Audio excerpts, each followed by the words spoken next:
Bonsoir, au sommaire de ce JT. Mohamed Merah abattu ce matin à Toulouse. Une de ses victimes, un militaire originaire de Meyzieux, a été inhumé cet après-midi lors d'une cérémonie à la Grande Mosquée de Lyon. Indépendance de l'Algérie, 50 ans après. Regard croisé de 3 Lyonnais sur leur guerre. Et enfin, football, l'OL en demi-finale de la Coupe de France. Hier soir, les Lyonnais ont battu 3-1 le PSG au Parc des Princes. Mohamed Merah a été tué en fin de matinée à Toulouse lors de l'assaut du raid. À Lyon, pendant ce temps, on enterrait l'une de ses victimes. Mohamed Legouad était l'un des militaires tués à Montauban la semaine dernière. Il était originaire de Meyzieux. Un hommage lui a été rendu à la Grande Mosquée de Lyon. Félix Thommen. Je veux exprimer à sa famille, ici présente, à ses parents, à ses frères et ses sœurs, mes plus vives condoléances. Émotion et recueillement cet après-midi à la Grande Mosquée de Lyon pour la cérémonie en hommage de Mohamed Legouad, ce jeune militaire de 23 ans tué le 15 mars à Montauban par celui que l'on a appelé le tueur au scooter. Famille, proches ou simples fidèles, ils étaient très nombreux à avoir fait le déplacement.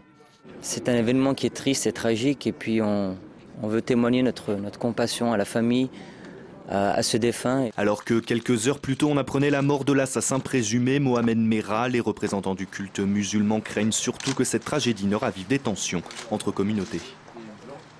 J'ai peur que le geste d'un malade soit utilisé aujourd'hui pour attiser encore plus les haines, pour semer l'amalgame et installer une paranoïa. J'ai peur pour l'avenir en France, pour les musulmans de France, parce que je sais que l'on va traverser des moments très très difficiles. C'est l'imam de la Grande Mosquée de Lyon qui a conclu la cérémonie par une grande prière. Le corps du caporal Mohamed Legouad, suivi de sa famille et de ses proches, a ensuite été transporté vers le cimetière de Meyzieux, d'où il est originaire, afin d'y être inhumé. Le tribunal de grande instance de Lyon s'est prononcé en début de soirée dans le conflit des éboueurs. 8 syndicalistes avaient été assignés par le Grand Lyon. Ils n'ont pas été sanctionnés, mais l'entrave au droit du travail a bien été reconnue. Les dépôts ne pourront donc plus être bloqués par les grévistes. Le Grand Lyon a désormais le droit de recourir à la force en cas de non-respect de cette décision. Et sachez que TLM vous propose en direct à 21 h le grand débat sur ce conflit des éboueurs. Émission rediffusée ensuite jusqu'à dimanche. Justice toujours, selon nos confrères du Progrès, David Metaxas a été mis en examen aujourd'hui au terme de sa garde à vue. Il est poursuivi pour recel de violation du secret professionnel. Dans le cadre de l'affaire Néré, le jeune avocat a été laissé libre. Malgré l'abandon du projet, le col continue de faire débat. Lundi, le préfet a annoncé que le contournement de l'ouest lyonnais n'était pas réalisable. En parallèle, Jean-François Carinco a précisé que ce contournement se ferait finalement par l'est. Réaction immédiate des maires de Bron à Saint-Priest, indignés de ne pas avoir été consultés. Nous demandons à ce qu'il y ait à nouveau un travail fait avec les différents acteurs. Ce n'est pas le préfet tout seul, au nom de l'État, qui peut décider de la façon dont on contourne l'agglomération lyonnaise. L'Ouest lyonnais peut aussi peut-être, à un moment donné, prendre en charge quelques voiries qui permettent et qui permettront de désengorger le centre de l'agglomération lyonnaise et faire que nous soyons dans une vision équilibrée du développement de notre territoire. Les PV passent à l'ère numérique. Fini les timbres-amendes sur les pare-brises. Les données sont collectées via des tablettes électroniques pour être renvoyées au Centre national des amendes.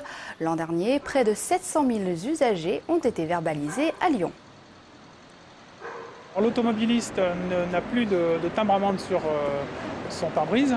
Il a juste un petit avis d'information et il reçoit directement à son domicile, ou plus exactement au domicile indiqué sur sa carte grise, un avis de contravention qu'il peut payer ensuite de différentes façons. C'est aussi une facilité qui est offerte par Internet, par carte bleue, par timbre-amende ou chèque. Indépendance de l'Algérie, 50 ans après. Le 18 mars 1962 étaient signés les accords d'Évian. Un demi-siècle plus tard, que reste-t-il de cette page de l'histoire? Leila Kessi a rencontré 3 Lyonnais qui nous racontent leur guerre. C'est le gros plan de la rédaction. Des musulmans, la France avait regagné son indépendance par rapport à l'Allemagne en 1945 et les Algériens pensaient avoir de même. Être rapatrié, c'est un État. Aujourd'hui, on est rapatrié. On ne peut pas en faire abstraction. On a perdu nos 20 ans, c'est quand même un âge où on a autre chose à faire que d'aller faire la guerre. 50 ans que cette guerre les hante. Appelés, rapatriés, militants et FLN, ils sont tous marqués par ces 8 années de guerre. C'est le cas de Louis notamment, mobilisé durant 14 mois en Kabylie. Il avait 20 ans en 1956 et ne savait vraiment pas à quoi s'attendre. On se demandait bien ce qu'on foutait là-bas. Parce que vous savez, on n'était pas tellement acceptés, hein, ni d'un côté ni de l'autre, il faut le savoir. Et l'un de ces côtés, c'était celui des Algériens engagés dans le combat pour l'indépendance. Fils et petit-fils de militants du FLN, Tahar avait 7 ans lorsqu'éclata la guerre. Il lui arrivait parfois de servir de messager pour les combattants.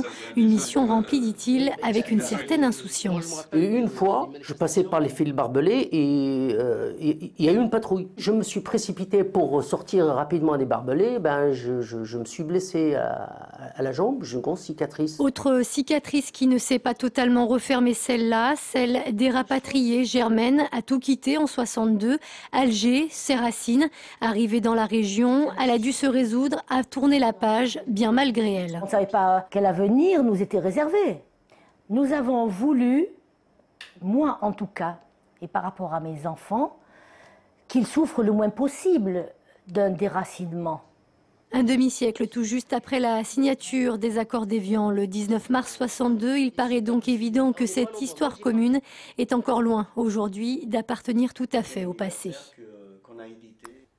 L'OL en demi-finale de la Coupe de France. Hier soir au Parc des Princes, les Lyonnais ont su se dépasser face au PSG. Score final 3-1. Plus de précisions avec Jean-Marc Roffa. Hier soir au Parc des Princes, après avoir encaissé un pénalty litigieux transformé par Néné, l'OL a réussi l'exploit de battre le leader du championnat en quart de finale de la Coupe de France. Kallström, Lissandro en première mi-temps et Gomis à la fin du match permettent à leur équipe d'être qualifiée pour la demi-finale. Et qu'on pensait que l'élimination à Nicosie allait un petit peu plomber le moral des Lyonnais. Finalement, c'est tout le contraire, puisque depuis, ils ont battu Lille à Jardan, ils ont gagné Saint-Etienne et ils ont gagné ensuite à Paris, qui était invaincu depuis 3 mois et demi. C'est ainsi que l'OL jouera sa 10e demi-finale de Coupe de France dans son histoire. Ce sera le 10 ou le 11 avril face au club de National Gazélec d'Ajaccio, à ne surtout pas sous-estimer. Il faut se méfier puisque Ajaccio vient de battre Montpellier qui est quand même 2e du championnat. Au moins les Lyonnais sont prévenus et ne pourront pas tomber dans le piège en se disant qu'ils n'étaient pas au courant que Ajaccio était capable de faire ce genre d'exploit. Après cette belle victoire sur les Parisiens, les supporters reprennent espoir. Je pense que ça va donner un peu de peps aux joueurs. Et pourquoi pas remporter la coupe, quoi. Les supporters attendent une confirmation en championnat ce samedi à Gerland face au mal classé Sochaux.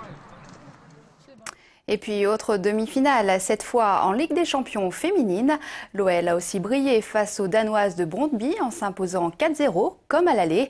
Les championnes d'Europe en titre connaîtront leur adversaire ce soir. Et c'est la fin de ce JT. Passez une très belle soirée sur TLM.